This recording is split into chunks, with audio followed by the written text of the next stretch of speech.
Hello and welcome to Words to the Mothers. I'm Zena, mum blogger behind wordstothemothers.com, and this is what's coming up on today's show. It is amazing. I'll be catching up with Lorraine Kelly's resident chef, Dean Edwards, who's also dad to 8-year-old Indy. Later, courtesy of Ruth Wiles from Clifton Wine School, I'll be tasting wines perfect for date night. But before that, let me introduce our mum mates for the week. We have mum mate number 1, Ali, give us a wave. Hi. Was in series 1, back for more. And we have mum mate number 2, Tessa Lidstone, who is the owner of much acclaimed restaurant Boxy. Give us a wave, Tessa. Oh. We have questions in the potty relating to this week's theme, which is food. So Ali, I'm going to come to you first this time. Me first. What's the weirdest means you've resorted to get your kids to eat veg or something they didn't like? Love a spag bowl in our house, and for some reason my kids have just gone through this phase of they see the onions, they see the lump of onion, like, I don't like the onions, and they're trying to pick out the onion, which is just impossible, and you can't make spaghetti bolognese without onions. So I started hand blending up my spaghetti bolognese, so it's like a mushy baby food bolognese.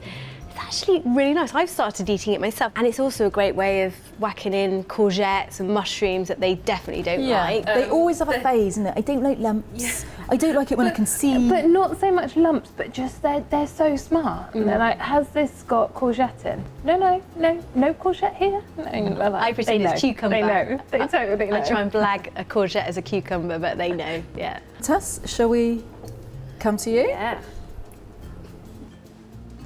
Our meals are fun or fraught affair in your house. So I'm married to a chef, and we have always really enjoyed food, and it's what I was brought up to enjoy food and to sit round as a family. So before we had our children, this is what we decided we were going to do. So our eldest loves food, absolutely loves it, and even before she could eat, she would enjoy sitting at a table, and this is what I really encourage in our kids. Our youngest doesn't like sitting down. Oh. She likes food. Yeah. She's a bit pickier, but she does enjoy food. Yeah. But she doesn't want to sit down. No. She wants to stand up, so she'll stand up in her high chair, or she'll sit on the back of it as if she's about to fall back and break her neck. Yeah. So it's the most unrelaxing affair ever, isn't it? Because you're constantly I'm pushing and I'm pushing and like, one day we will all sit round, everyone will eat their meal and enjoy it. But yeah, it's one of the things that I'm most strict about as a parent is we all sit down. So what about you, Ali? A fun or fraught affair? Depends entirely on what I cook, I think. If it's a meal that they like, then fine, fun, lovely, we all sit down together. If I'm trying to be adventurous and I cook something completely different, even if they haven't tried it, and they might just think, I don't like that, and they haven't even tried it, and that really winds me up, and then I just turn into Dragon Mum. Do you see this face? Yeah, like that face, Pirate Jack.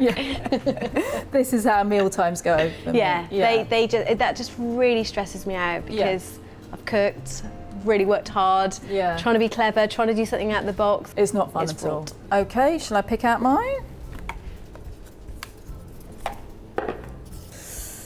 What's a dream family takeaway treat in your house? For us, it is now, because we have a Friday night film night, we do get a pizza. And they don't eat all of it, because it's obviously, but they love the box in front of the TV. It's, and I'm the same as you. I like meal times at the table, but we do, Oh, do you know, I wish my kids would love a takeaway, like we could get them to be Indian or Chinese, the sort of things that I would like. But they don't. It's too spicy, that's what they always say. Stingy. Stingy, as my boy says. But we have takeaways. I like Thai and I like Indian, but not for the kids. Ours has got to be Turkish. Beautiful shish kebab cooked over coals, and the kids would eat it as well. And I always used to think, actually, it's quite healthy. It's like a bit of bread, loads of salad, loads of veg. I used to love the garlic dressing you get. Oh, a bit of garlic and meat. I'm sorry, I'm anybody's then. Delicious.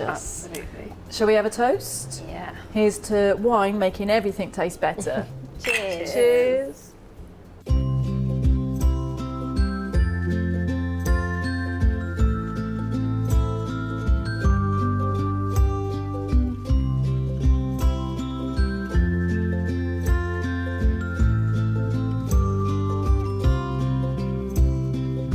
So joining me today for our very special guest chat is lovely TV chef Dean Edwards. How are you? I'm very well, thank you. Thank you for Good. asking. No one ever asked. I go straight in with how are you? Oh, there you are then. So you found fame on MasterChef, as we all know. How did you end up applying for MasterChef? It's a strange old scenario, the old MasterChef story. I actually really fell in love with the initial series. Yeah. So when it was relaunched back in 2005, you know when you get grasped by a TV series? Yeah. And I used to rush in from work every day, 6:30, BBC Two. Yeah. That was it, you know? It was so good. No one talked to me. Yeah. You know, like this was my half an hour. And I loved it. And I don't know whether you remember the old series with Lloyd Grossman. Yeah, oh yeah. I'm a lot older than you, Dean, I remember. I doubt you are. Yeah. But I always remember it, Sunday afternoons watching it. It was quite an elitist, Yeah. sort of, you know, quite snobby. So it didn't have the kind of warmth of the kitchen and kind of, there was nothing particularly relatable. Yeah, exactly. And it got relaunched and it was almost like normal people could Yeah. actually have a go. And so I decided to put my name into the mix. And fortunately enough, I managed to get on the show. And I never dreamt for 1 second I would actually make it all the way to the final. Oh, but that's amazing. I did. And, you know, it absolutely changed my life. I mean, and when you didn't win, when you were runner-up, I know, I'm still bitter Don't rub about it in, that. don't I'm rub it still in. bitter. Well, the BBC switchboard was flooded, wasn't it? Yeah, it was a pretty crazy time actually. I think the BBC had around 10,000 complaints within an hour. Yeah. And John and Greg had to put out a statement. Did they get my call? Yeah, it probably did then. You probably complained 10,000 times. I shouted at the telly, so hopefully they Yeah. But do you know what? It's like the old X Factor scenario. Mm. You don't always have to, you know, win to actually make a career out of it, you No. know. And it obviously opened up a lot of doors for me. And I knew from that moment that I was always going to work with food. Yeah, because it's always been a passion of yours, isn't it? Yeah, absolutely. I cooked ever since I was a little boy. You know, we used to go around my nan's house, you know, as all the cousins together, you know, we used to have to muck in and we cooked and we used to eat these like delicious big pots of curries and Yeah. South African stews. And, you know, we always used to look forward to, you know, going down there and eating these great big pots of curry. And, you know, I think that's something that I try and do with my little one now, you know, I Yeah. try and inspire her to get involved in the kitchen because I truly believe, you know, if you have a love of food, a lot of the time that is definitely born from memories that you Yeah. have as a kid, you know, things you like to eat. And I think if you're encouraged to get the little ones in the kitchen Yes. from the start, I think they'll maybe fall in love with it themselves. Yeah, and I think, and Indy's now 7, isn't she? Nearly 8, as she keeps telling me. Yes, I'm nearly a woman. And she was introduced to curry very young, wasn't she? Yeah. Was that something that you were kind of mindful of to kind of discourage fussy eating? You can never tell which way it's going to go Yeah. with a kid because, you know, and a lot of parents beat themselves up when it comes to feeding their little ones. But, you know, I have exactly the same battles. You know, 1 minute she'll like to eat something, the next minute, I don't like that, never eating it again. It's like, you love it, you know, and But you you know, loved but it yesterday. their taste buds change. But the one thing I've always said to her is, try it once. That's the rule in my house. You try it. If you don't like it, then I'm okay with it. Yeah, exactly. But you have to try it. Yes, and I have to I think know. the hardest part is actually getting that mouthful in. Yes. Yeah. Oh, weaning. You just persevere for ages, don't you? Well, with my youngest, I did anyway. It was a Right. nightmare. Yeah. My eldest was amazing with food.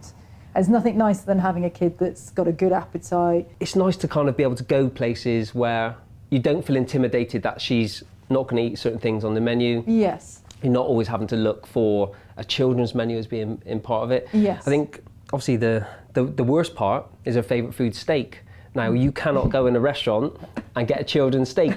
So she cost me an absolute fortune and she never leaves any, so that's even worse. Mariah Carey, I'll have steak, please. Yeah, something like that. Medium rare. So I loved Take on the Takeaway. I absolutely loved that show. It's one of my favourite daytime shows. That Right, was okay. right up my daytime street. That's a funny expression which we won't use again. Would you consider ever launching your own takeaway line? Do you know what? I don't think you ever really know which direction your life's going to go. As I said, like only 12 years ago, I was driving a digger, you know, so you honestly never really know. Restaurant-wise, it's never really grabbed me, you know, to want to do something like that. And a big part of that is because I really value my time with my daughter, Indy. Yeah. You know, I know if I started up a restaurant scenario, I wouldn't be around to be the dad that I want to be. Yeah. It's all-consuming, isn't it? Yeah, absolutely. So I think that was the decision that I made when Indy was born, and you know, I'm sticking to my guns. I want to do something in the future. Yeah.